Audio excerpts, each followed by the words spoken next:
Satan himself to win the WWE title. Why, Steve? Why this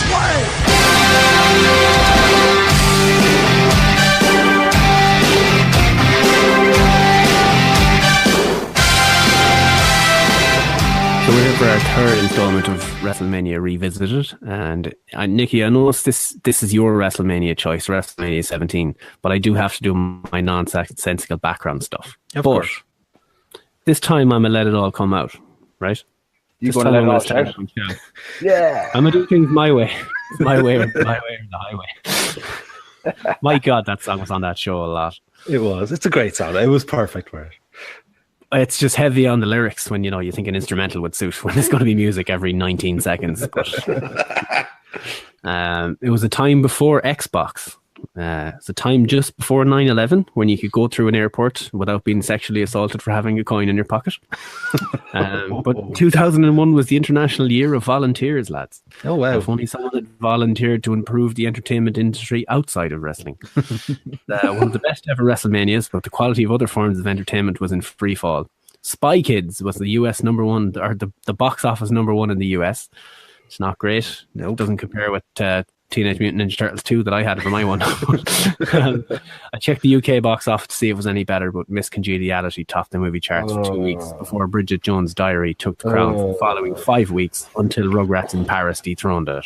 Yes! Fucking Rugrats in Paris. Great movie. Emotional roller coaster. Great movie.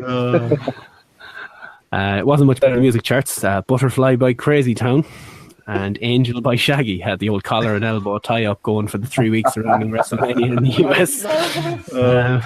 Good God. Wasn't much better over here, though. Uptown Girl by Westlife had spent a week at the top before Pure and Simple by Hearsay went on to enjoy three sweet weeks at the top of the charts in the UK. But even The Simpsons had begun to slide. On the day of Mania 17, Homer found an old box of animal crackers, so The Simpsons are going to Africa. Oh my God. This was around the time The Simpsons had gone to fucking shit as well. In more fun news, 2 weeks before Mania 17, Ireland confirmed its first case of foot and mouth disease. Oh, wow. And outside it, you had these little buckets you had to stand in outside every library in the country. So Arsenal, for the first time on our Mania Revisited, did not win the Premier League, lads. Yes. Liverpool still hadn't won it. Wait, Gordo, I'll come to them. No, I did a good year in 2001. Manchester United won the league by 10 glorious points. Sir Alex Ferguson became the first manager to win 3 successive league titles with the same club.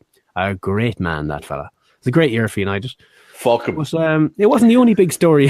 Wasn't the only big story in football 2001, Gordo. The day before Mania 17, United lost 2-0 away at Anfield. Goals by Steven Gerrard and Robbie Fowler, and 3 points, but no Premier League titles for Liverpool. It was a minor it was a minor setback for Ferguson's team as they romped to their victory in the league title. But Liverpool had a good season, in all fairness. They completed a unique treble in 2001. They won the League Cup, FA Cup and UEFA Cup, commonly known as the Shite Treble. But in classic cup side fashion, Liverpool didn't do much in the league. There's nothing surprising there, though, because they haven't won the league in 28 years. I don't know why I went in on Liverpool. I don't know why I went in on Liverpool for this one, but I just saw I was looking for a United result like I did for all the other teams that had won the league for these Manias. And I noticed we lost to Liverpool. I was like, for fuck's sake, I can't leave that. So anyways, so last week we discussed the big start for the Attitude Era with Stone Cold Steve Austin winning the WWF title. This week we talk about essentially when the Attitude Era ended, essentially with a Stone Cold Steve Austin title win. Steve Austin was about to take his ball and go home. Mankind had retired. The Rock was dipping his toe in Hollywood in awful, awful movies. The Monday Night Wars ended the week before Mania 17, when on air Vince announced that he had bought his competition.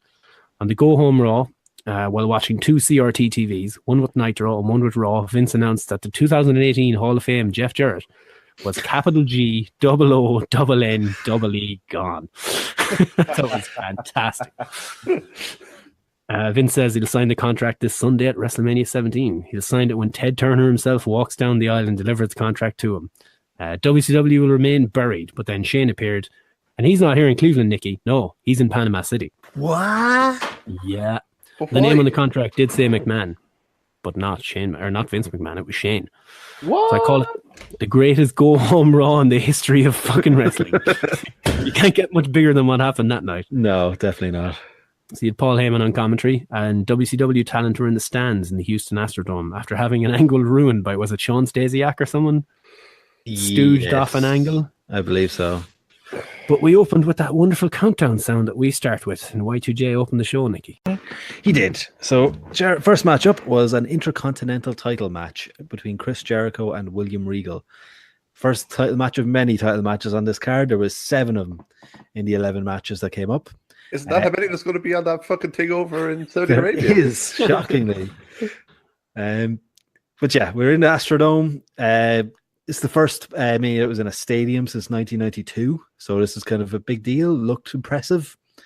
This is also the first Mania I started watching properly. So I only started watching properly in the 2000s, like in the year 2000. So this is the first Mania that I was actively fully invested when it came around. So this is another, even though it is the best Mania of all time, no argument there. It's the best Mania of all time.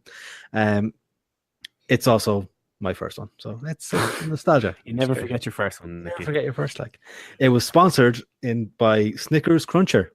Wow. Thing. Well, Good omen for this year, lads. it's a very good over for this year. And what's 17 times 2? 24. It's all falling into place. Quick math. It was great. Anyway, as you're saying, first matchup, Chris Jericho comes out. He was the Intercontinental Champion. He's facing off against William Regal. Build up to this, it was when Jericho pissed in Regal's tea. We saw Jericho dressed as Doink. Why don't they do stuff like that anymore? That's genius. I'd be raging. Because it gives kids ideas. Kids are impressionable, which is why every fucking sort of a travesty or school shooting is blamed on video games nowadays. Yeah, You can't fucking do something that'll be impressionable for the impressionable kids. Gordo, you're offending kids with that statement. I don't care. I'll offend whoever the fuck I want. Oh, I'll have you hounded out of your job on social media. I will post an apology if needed, and I will take 6 months off. Unpaid. Unpaid, because if I'm getting paid fucking fortunes of ducats as it is. Anyway, Bo, throw it back to you. Oh, yes. So Regal was the commissioner at the time. So just to put a bit of extra backstory on this. The match itself, Jericho, actually, before we get into it, Jericho had tapped to the Regal stretch on SmackDown the week before. So that's kind of the big thing they were promoting coming in. The Jericho had just tapped out to the Regal stretch. In the match itself, Regal removed the turnbuckle pad. He was working Jericho's shoulder. Regal reversed the walls of Jericho into a Regal stretch. Jericho then threw Regal into that exposed turnbuckle from earlier, and then he won the match with a lion salt. A what? He won a match with a lion salt. A what now? A lion salt. People need to call Ripley's. But yeah, the match was 7 minutes and 8 seconds long. But it was That's all you need. Fun When you have these big cards, there's no need for 30-minute Triple H matches. Oh, I'll get to that. Later. After the Intercontinental match, we had a backstage segment with the APA and Jacqueline in the APA's office, which is the door. Bradshaw cut a big promo about Texas, but also was impassioned and, America and all. Ended off with, it's WrestleMania, dreams are going to be made, egos are going to be shattered, and asses are going to be kicked, which I thought was a great line. Yeah. Which was followed up by that terrible match. Right to Censor, Val Venus, Bull Buchanan, and The Good Father, with Steven Richards at their side, took on Taz and the APA, who had Jacqueline at their side. The match lasted 3 minutes and 52 seconds. That's for about 4 minutes too long. So backstory on this was the right to censor dicks and they want to take away our beer and boobies. So they can have our beer, but they can't take our boobies. Wait, hold on. They can't have either. No. No, they cannot. But if you had to choose one. I do love boobies. Beer. Oh. To take away or keep? Whatever it takes, just beer. It's literally beer, bed, or I do love boobies. I do love boobies. Yeah, but they come with something that nags you all the time. You know, so you have to weigh that in. Not if you're not going out with him. Oh man, I didn't think That's that the mistake far. you're making, you see. As Nikki tells us what happens next, I'll ponder this. But JBL got to win the match with a clothesline, as said, short match. Throughout the night, Of course he did. Of course JBL got to win.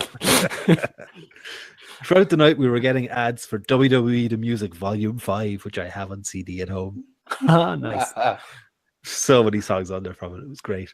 Also, a couple of things I noticed just throughout the night. Just I noticed kind of.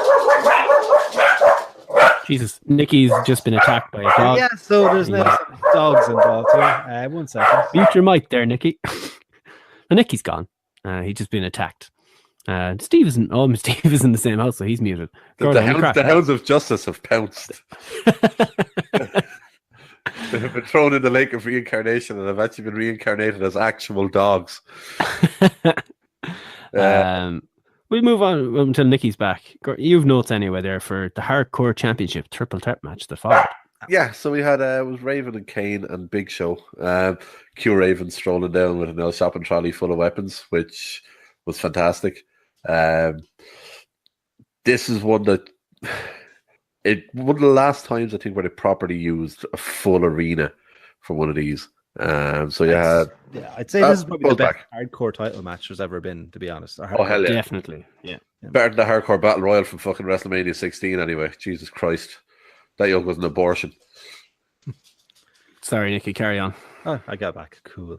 I was just saying before I got rudely interrupted by the dogs. I just took a couple things I noticed throughout the night. The replay noise when they're going to cut, when they cut to a replay and cut back, it was the intro to Bray Wyatt's music. Oh, it was just a bit random. And also, flashes from cameras make everything look way cooler. Yeah, That's one thing that's missing nowadays is the flashes from cameras, because it just makes everything seem bigger and just Yeah, when they were going for finishing moves, you used to see like all these flashes, and they put it in one of the SmackDown games from years ago. He's gone again, but they had that in one of the SmackDown games as well, where every time you went for a finisher, all the screen would just light up with the flashes. It was up as far as Here Comes the Pain, I think. It went up as far as Here Comes the Pain. I think they had it in a few of them. But fuck it, why not put like disposable cameras underneath the fucking seats? That'd be great. Just here, lads. If there's a disposable camera underneath the seat of Mania, I'd gladly take pictures of fucking different things, and I'd go off and get it developed when I came home. I'd be delighted with it. The problem is, most of the kids that are at it wouldn't know how the fuck to use an actual camera. Touch screen, fuck yourself, dickheads. So this is going to be a ranting at kids episode, it seems. Fucked a lot of it. Anyway, back to the hardcore title match. The backstory to this, was also intertwined with the Triple H and Undertaker match, so I might just cover it more later. We'll go on to that match as it's a bit bigger. So the match itself involved, as Gordo was saying, went all over the arena. We had Raven thrown through a window. We had Raven thrown through drywall. Raven was thrown through a lot of things, basically. Big Show tried to lock Kane out of a cage at one stage, but the lock wasn't Kane proof. Kane was thrown through a door. Kane and Big Show went through a wall. There's a lot of just things getting destroyed, basically. And I'm sure you're going to mention the Raven thing as well. The golf cart chase. Yes. Then Raven tried to escape on a golf cart, crashed the golf cart almost immediately. Kane gave chase at another golf cart, almost running down Raven with that golf cart. But he also hit into a fence, and he was told later on by production staff that he came within a quarter inch of damaging some cables that would have taken the pay-per-view off the air. True story. Ravens talked about a true story. He was within a quarter inch of taking Mania 17 off pay-per-view. Gone. Would have been the best thing for it. Shit pay-per-view. Who wants to take this? Am I going to have to be the one to say it? I think we have to mute Gordo. Get for it. Okay. So they all brawl. They end up back on the stage. So Show and Raven's on Show's shoulders. Show jumps off the stage and goes through some staging, and Kane gives a leg drop off that staging onto all of them. It was a bit bouncy, a bit padded, but it was grand. Gets the win, and I missed the hardcore title. Yeah. But yeah. Anyway, with the European... a great 9 minutes. Very good. So yeah, next up, as you said, we have the European title. Before that, we got a clip of Jimmy Snuka at WWF New York. Oh, I missed that place. Remember Jimmy Snuka? Jimmy Snuka wouldn't have remembered Jimmy Snuka. But okay. European title. It's Eddie Guerrero with Perry Saturn, who's wearing a furry hat, up against Test.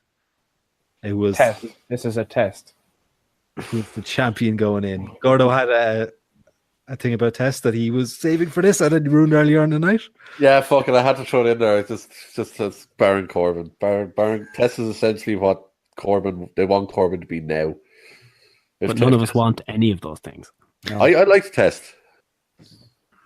But you failed the test. I know. I passed tests. Yeah, the STI test. Yeah, and that paternity test that time. Let's not waste any more time on this match. No, there was a really good tilt-a-whirl powerbomb by Test in this, though. It was fantastic. This wasn't a great match because it was in Eddie Guerrero's kind of not great period. But Perry Saturn got involved. Dean Malenko got involved. Eddie ended up at clock and Test with the belt and gets the win. So Eddie comes out European champion. Probably the worst match on the card. Yeah, debatable with the other tag team match from earlier. Those two were the two bad matches on the card. The next one was pretty bad too. Kurt Angle versus Chris Benoit. Voldemort. No, I've China and Ivory. That's after that. That was actually after that. Well, my listings. You got your list from Wikipedia, which no, is wrong sir. order. No, sir. Do you know where I got it from? Where? WWE.com. And Kurt Angle versus Chris Benoit is not listed. He who must not be named. But Stevie Richards. I literally have carry on. This is taking too long. As Angle Voldemort. Next up, Kurt Angle faced Chris Benoit. It was Battle of the Submissions. Angle had lost the WWF title the month before to The Rock. Benoit was just kind of breaking up from the Radicals at the moment, so we're about technically heel going into this match. It was really weird seeing Angle coming out to no "You Suck" chants because this was pre "You Suck," so it was a bit odd. Kurt cut a heel promo about how Texas sucks. Stevie Richards made double duty because he appeared earlier in the night and he's back out again now. We had a ton of amateur stuff at the beginning of the match, so they just basically wrestled amateur style. We got mentions of WCW and New Japan from Paul Heyman. Obviously, WCW just owned, but New Japan, interesting thing about giving references. So the ref got knocked down. They started trading finishers. Benoit got Kurt in the crossface. He tapped, but there was no referee. He was still out. Benoit tried to pin Angle after diving headbutt, got a 2 count. Angle got the win by rolling up Benoit using the tights for leverage like a dirty bastard heel. It's a great match. It was a really good match. It was 14 minutes long. It was their first time facing, and just it was the first of many great matches the two had against each other. Yeah, it was brilliant. After this, we had Kamala dancing on Regal's office table, and then we cut to an army base and had all the America stuff. Pew pew, woo, yay! Then Kevin Kelly, who is now commentator in New Japan, was interviewing Angle backstage, but Angle's saying about does he respect Benoit? He's like, no, I just bet him. That's how it works. I win. Benoit attacks him from behind, locks in the crossface, and Angle taps out. But it doesn't matter when it's there. 50-50. 50-50 booking. Next up is the match that you thought was earlier. It's the women's title, in which Ivory defends her women's title against China in a squash match. 2 minutes, 39 seconds. The highlight of this match was there was a guy behind the commentators with a I'm Sofa King We Todded sign, which is like, remember that? When they let those things into the building. Yeah, it's crazy. China bombed Ivory, stopped the pin, Gorilla Press dropped her and got the win. Yeah, it happened. Next up, then, we had an interview with Vince backstage where he's asked what things are we in for any shocks tonight. He said, you want shocking? Tonight you're going to get shocking. And a little bit of foreshadowing for what was to come later. But immediately after that, we had the street fight between Vince McMahon and Shane McMahon with special guest referee Mick Foley. So you covered a lot of this in the intro there, but the backstory to this, Vince wasn't happy with Foley making a 6-man Hell in a Cell match back at Armageddon. Wherever Linda, who was the CEO at the time, supported the decision. Vince demanded a divorce. Linda had a nervous breakdown, ended up catatonic in a wheelchair. Vince then became the CEO. He fired Foley, then started having an affair with Trish. I remember he writes the show. Not kayfabe. He writes the show, so he had an affair with Trish. They had him and Trish make out right in front of Linda sitting in a wheelchair. Oh, put this in 2018. It's insane, the difference. Hashtag me too. Steph originally wasn't happy about all this. Steph and Trish had a match at No Way Out. Regal interfered, helping Steph to win. Then the next night on Raw, Trish and Steph teamed against, or Vince and Trish teamed against Steph and Regal. When they all turned on Trish and had dumped sewage on her. Returned to kept demeaning Trish. Then she begged forgiveness. They had her bark like a dog, stripped to lingerie. Yep, definitely get this nowadays. But Trish stayed loyal, said she wanted forgiveness. She wanted to be with Vince. Shane returned after all this, bet the crap out of Vince because, like, fuck you for doing all this to my mother. Vince retorted with, "I'll never forgive your mother for giving birth to you." What a line. Then Vinnie Mac. Oh yeah. Then the week before, as you said, WCW purchased all that. Shane owns that. Ending the line, Dad, just like WCW did in the past, how it kicked your ass in the past, that it will again, and that's exactly what I'm going to do to you this Sunday at WrestleMania. So Foley ended up being the ref in this match because before Linda became catatonic and all that shit, she'd apparently given him a contract that said he could ref any match at WrestleMania. So he chose this match. So they both came out to the same music because Shane didn't have his "Here Comes the Money" song at this point. So money. You mentioned WCW guys up in the box. The big names of WCW, we had Bill DeMott, Chavo Guerrero, Sean Stasiak, Lance Storm, and Stacy Keibler. That's the only ones I could spot. I didn't recognize the others. So much star power. All the star power from WCW in there. I like Lance Storm, and I think you'd be serious for a moment. I see what you did. Yeah, so Stasiak had fucked up a storyline where they were going to interfere in the match or something, and it got out. He started talking to some local paper about it, and Vince was furious, and he booked Stasiak to lose for the rest of his WWE run. Isn't that how he ended up becoming meat? Oh, yes. Anyway. Fun times. Anyway, the match. Steph slaps Shane pretty much straight away. Vince can't wrestle. Kendo sticks got involved. Shane throws the monitor into the head of Vince, puts Vince on the table, goes for an elbow drop. Steph pulls Vince out of the way just at the last second, and Shane goes through the Spanish announce table. Of course, the Spanish, because that's always the Spanish announce table during this time. Yeah, fuck those guys. Trish wheels Linda down in the wheelchair down to ringside. Trish slaps Vince. She turns when he comes up to her. So that there was all a ploy all along. She got the bead and all just so she could slap him. Long games didn't really pay off very well for her. Steph attacked Trish. They start brawling. Foley breaks them up. Steph slaps Foley. Trish chases Steph to the back. Vince goes over to start abusing Linda. Foley comes over and stops him. Vince attacks Foley with a chair.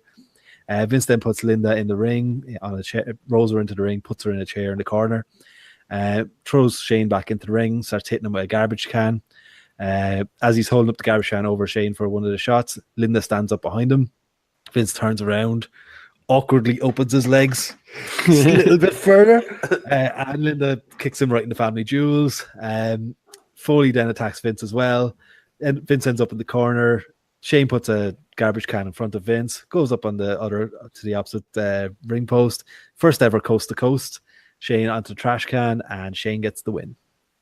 First ever coast to coast in WWF. In WWE, WWF, of course. RVD did the Van Terminator, and we'd have them. Well, actually, in fact, Nikki. So let's just avoid that. Shane's first ever coast to coast. There we go. Now shut up, you dicks. So 14 minutes. It was just entertaining. It was pure entertainment. Storyline all the way. Yeah, it's always the way of the McMahons. But the pop that Linda got when she stood up was absolutely insane. I love that too. Fair play to her. She did not. It did not look like she fucking blinked in any bit where she is on camera. Yeah, it's crazy. She was perfect ragdolling as well. Mm-hmm. Yep. did not budge an inch. I don't know how she didn't burst out laughing during some parts. Just Jesus, like half the break. But yeah, next up we had like, just get to the carnage. Next up we had TLC 2. Yeah. Edge and Christian versus the Dudley Boys versus the Hardy Boys. Dudley Boys coming in as champ. This is for the WWF Tag Team Championships. What a match. Yeah. I think still one of the best matches ever on one of these cards. Yeah. I think there was a vote on BuzzFeed or something, one of those things. Top wrestling matches of all time, WWE matches of all time. I think it got in the top 5, like, and it deserves it. It was fantastic match. Note wise, I was just watching it. I wasn't taking much notes, so my notes consist of Spike, Rhino, Linda interfered. Lita, not Linda. Spike, that would have been a very different match. Spike, Rhino, and Lita interfered. The spear from the ladder is absolutely insane. Iconic. Yeah, so good. Bubba and Matt getting tipped over to the outside, going through the 4 tables just at the end. Rhino, then the win. Rhino, Edge and Christian get the win with Rhino helping Christian up on the shoulders to grab the belts, while Edge holds, I think it was Devon, to stop him getting up to stop him. But like the match, just as carnage all over the place. Christian nearly dying. Oh yeah. Christian had a thing about not hitting the rope when he came off the ladder. He always just like, I think he broke his tailbone or something at one point, didn't he? Just doing that spot. Yeah. And also I remember, I didn't watch it back because I kind of remembered most of it anyway. Didn't Rhino spear Lita outside the ring and then she nearly hopped her head off a ladder that was lying on the ground? Very close, yeah. So close. But that was after she'd taken her top off. Oh yeah. Boobies. Yeah. That's a word around it. Yeah, they got beaten earlier. 12-year-old me liked this. But yeah, this is the match that actually made me, cemented me as being an edge head. But yeah, I'd like if you haven't seen this, I'm assuming everyone that will be listening to this has seen this match, but if you haven't watched this match, it is just absolutely fantastic. I don't know how Jeff Hardy was able to walk after that fucking spear. Oh my God. Like there was so much room for error on that spear. Like Edge, like there was Edge and Christian were on Austin's podcast a month or so ago, and basically the podcast was about this match, the whole thing. Excellent. So yeah, listen to that as well. But and like literally Edge is like, Edge was saying basically he was on the ladder. Like, do I go up one more rung? Do I not? Like, because they had to get it exactly right, or one or both of them would have gotten killed. Like, Edge is coming down head first. Jeff is coming down backwards. You know, so much room for error. But they got so like Jeff was hanging off the rungs, or the thing that holds up the titles, and I think it was Bubba Ray. He had his legs around the top rung of the ladder, and Bubba Ray had picked it up and dragged it over, which gave him that kind of a slingshot effect and swing. And then Edge jumps off, hits the spear from the heavens, and I'll never forget the image of when he hits Hardy flat backs kind of in midair and sticks his legs directly up the way. So he's hitting, he's not landing flat, he's landing on like essentially just below his neck from that height. It's crazy. And then he did a swanton outside afterwards. Yeah, because he's a nut job. Kill for Spike. Spike broke both of his teeth or something, wasn't it? Yeah, they put Rhino and Spike on 2 tables. He did the flip and he basically glazed slightly on Rhino and was right through Spike. Yeah, and Spike, all Spike Dudley wants for Christmas is his 2 front teeth after that. But Lisa couldn't get over how skinny Rhino was. Oh yeah, he was tiny. He's just a sweet little baby Rhino. He was a cub, if that's what baby rhinos are. I don't know. You know who wasn't skinny? A lot of the contestants in the Gimmick Battle Royal. Oh, there's a segue. You may retire now, sir. You can retire a good way. The share price of Segways have just gone up fucking $3. So the Gimmick Battle Royal was up next. Match that lasted 3 minutes and 7 seconds with entrances that lasted about 4 years.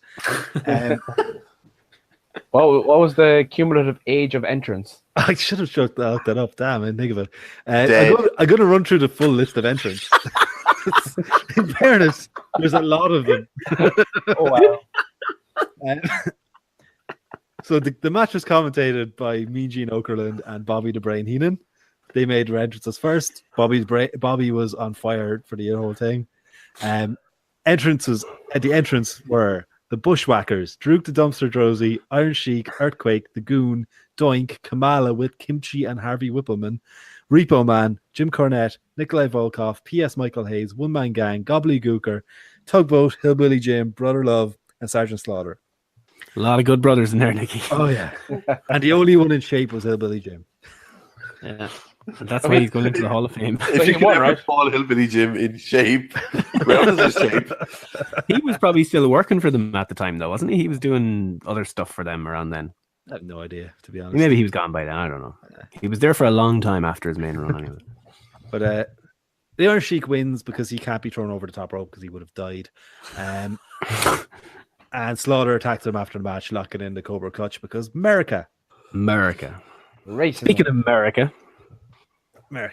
But no, just with the match, though, I'd like to see them do this again. It was entertaining. Same guys. Not the same. Well, some of them you're not going to be able to do it again. Take them up, boys. Yeah, but it was nostalgia trip. It wasn't done like insulting to any of them. It was, it was fun. I liked it. I really enjoyed it. I also thought it was nice seeing Nikolai Volkov in a battle royal that actually has ring ropes and a ring. But next up, as Steve was saying, America, we had the American Badass, the Undertaker against. And we'll have him this year too, Nicky. Against Triple H. Not this year. Keep rolling. So this is the first of their 3 Mania matches they had. And the backstory going into this one, obviously Taker was in his Biker Taker American Badass stage. Triple H had bet Austin at No Way Out in a 3 Stages of Hell match. So he thought he should be in the WrestleMania main event because he's after beating everybody. Taker came back that you haven't beaten me. So Triple H attacked Taker during an entrance to when he was going into a hardcore title match against Big Show. He attacked him with a sledgehammer. Kane saved him, but was then attacked by the Big Show. Taker tried to break into Triple H and Steph's limo, but ended up getting arrested. Kane challenged Triple H to a match later that night. Big Show interfered. Kane then cost Big Show the hardcore title to Raven. Taker ended up getting a restraining order from Steph, so he couldn't go anywhere near Steph. So Triple H was in a match against Test the next week. Kane ran down and chased Steph away, so Taker go in and attack Triple H. Kane then held Steph captive, holding her over a balcony while Taker bargained with Regals to get them both matches at Mania. So that was basically the build up to it, which resulted in the hardcore match earlier and this match. The match, Motorhead played Triple H to the ring. Lemmy had no idea what was going on. Well stoned, and just basically sung "Is the Game" many, many times. But it was great. Fitz wasn't impressed. Not a fan of Motorhead? I'm more of a Justin Bieber kind of guy. Fucking arsehole. Anyway, the more time we spend on Taker Triple H here, the less time we have for the main event. That's a fair point. Throwing that out there. Okay. Not the main event? No.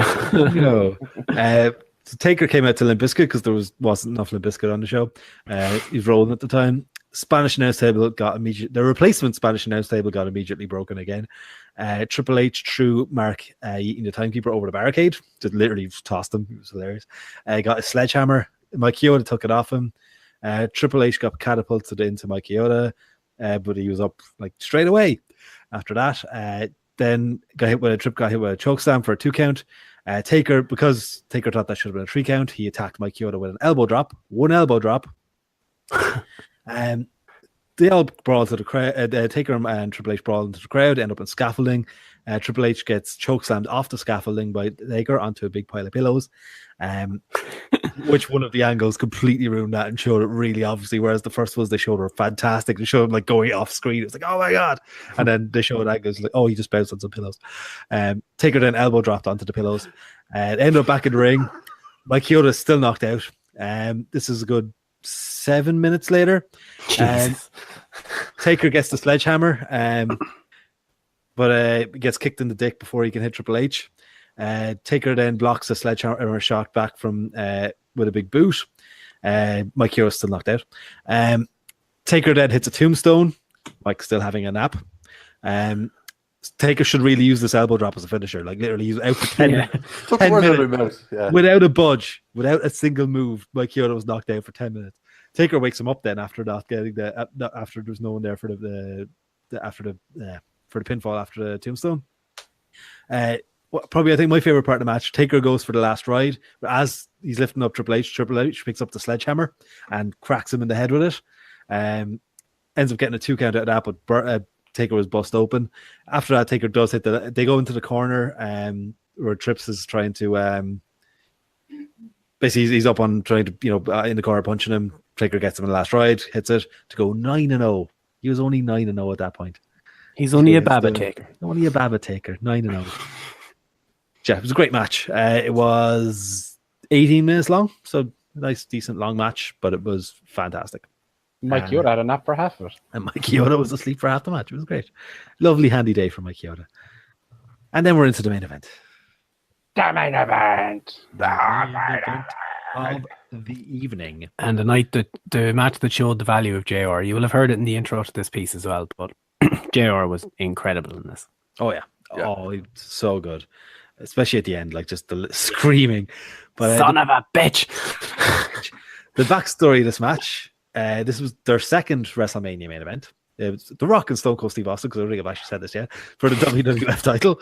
It was their second WrestleMania main event. First one being 15, yes, the year after the one you did last. So Austin had won the Royal Rumble, which was also the best Rumble. This was a great first 3 months of the year. It went downhill after that. Rock then beat Angle at No Way Out for the WF title. Deborah was then ordered by Vince McMahon to be Rock's manager. Austin held Rock and Vince accountable for Deborah. She ended up getting put in an ankle lock by Kurt, so Austin just stunned the Rock. They ended up basically trading, saving each other every few weeks from attacks for the next few weeks. And then after they saved each other, hitting each other with each other's finishers. That was basically the build-up. They did an interview where Austin emphasized that he needed to win this match. Foreshadowing. The match started with an amazing promo package, probably one of the best promo packages that WWE have ever produced, to that song My Way by Limp Bizkit that Steve mentioned earlier, that was played constantly throughout the night. But this was a fantastic use of it. It was so well done. It was timed perfect to perfection. It's just such a good promo. There may be an article going up in the next couple of weeks that this will be featured in. Where would you find it? Website can you find it? On sports.com. It will also be shared on Facebook and Twitter. What is this Facebook and Twitter? We'll do it later. But yeah, right as the match was starting, as it would be introduced, they announced that it was now a no disqualification match. Ooh. And JR thought, when the hell did that happen? Got very animated about it. Austin came out to his Disturbed cover of his music, which I love. That's really underrated music, I think. I love the Disturbed cover of Austin's music. It was also on WF The Music Volume 5. Austin tried to use the belt straight away in the match to get the upper hand. Match ended up going to the outside. Austin exposed the turnbuckle.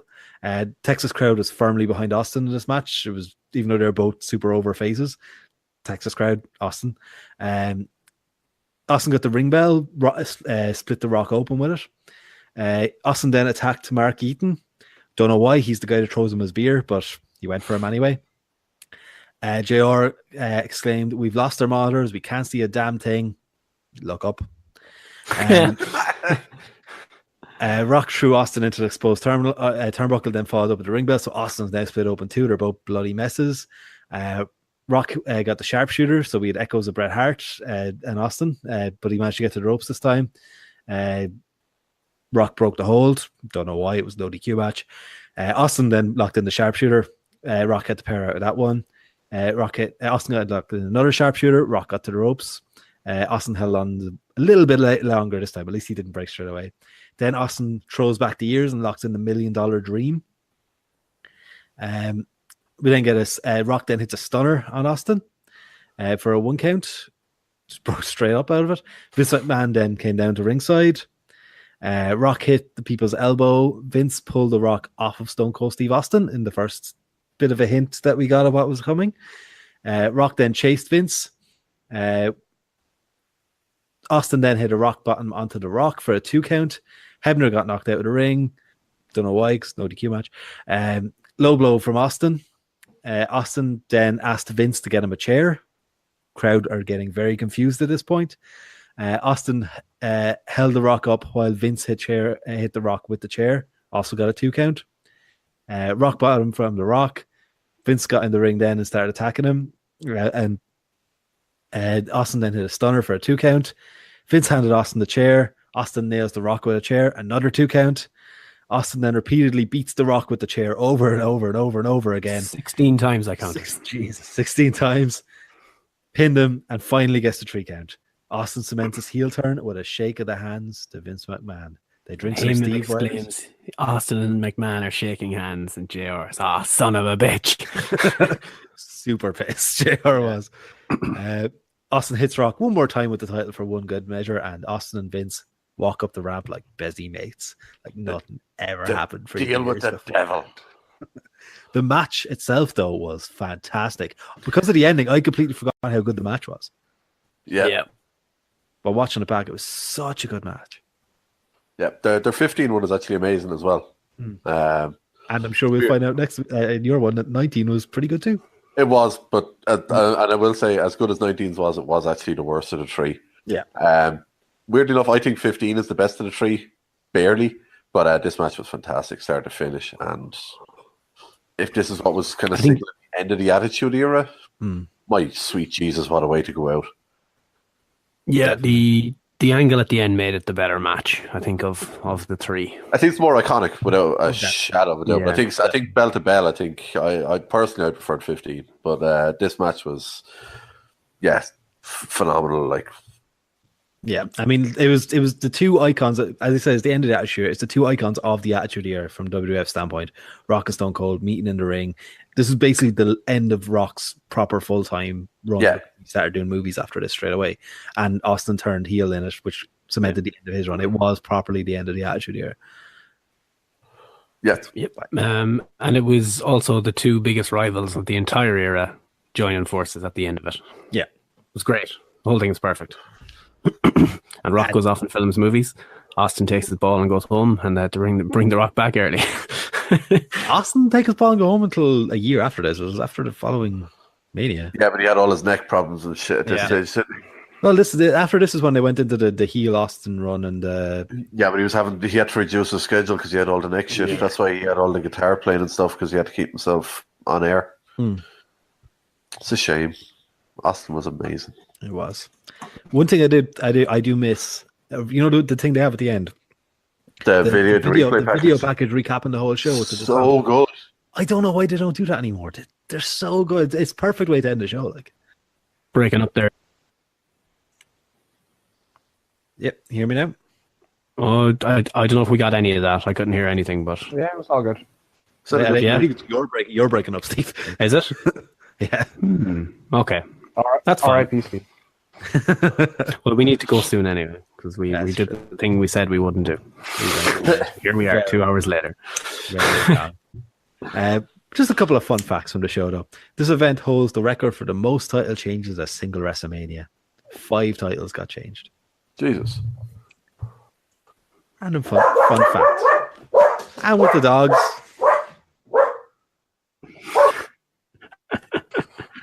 What a disaster. I don't know how the end of this is going to come out. Well, the one note I kind of had on shit was just around the length of matches. And it was something I'll quickly touch on. I won't drag it too much. Because I think Sean Ross Sapper, one of them, actually mentioned it this week as well, but I'd taken notes for myself beforehand. Was that out of this, there was 11 matches on the main card. Only 5 of them went above 10 minutes. That was Angle Benoit, Taker Triple H, Rock Austin, Shane Vince, and the TLC match. You compare that to last year, there was only 3 matches out of a 12-match card were shorter than 10 minutes.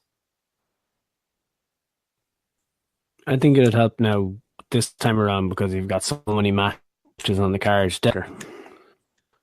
Yeah, like it doesn't need any of this shit. Like, then last year, the ones I had, what was it? The Cena tag match was 9 minutes 40. Lesnar Goldberg was 5 odd minutes. And the women's title match with 6 people in it was like 6 minutes last year. It's crazy. It's shocking. Like, when you look at, as Nikki said, the Right to Censor was a 6-man tag, the 6 people on the card, and it was 3 minutes long. Your Gimmick Battle Royal was 3 minutes long. Fucking Jericho and fucking Regal was 7 minutes. you don't need ridiculous fucking 15-minute matches for every angle on your show. People are happy with this. As you get people in and keep time for what needs to be. WrestleMania doesn't need to be a 6-hour main show after a 2-hour pre-show. No, it's all about storytelling. If you can tell a story in 5 minutes, great. If you can tell a story in 20 minutes, great.